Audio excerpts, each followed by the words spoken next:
তরুণ ভাইয়েরা ভোট দিতে পারেনি। আজকে আমি আশা করি এই অনুষ্ঠানের মাধ্যমে যে গত 17 বছর তারা ভোট দিতে পারেনি, প্রথম ভোট তাদের বাংলাদেশ জাতীয়তাবাদী দলের পক্ষে দানের শীষকে তারা ভোট দেবে।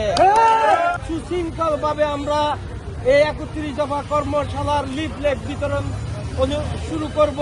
আপনারা সবাই আমাদেরকে সহযোগিতা করবেন।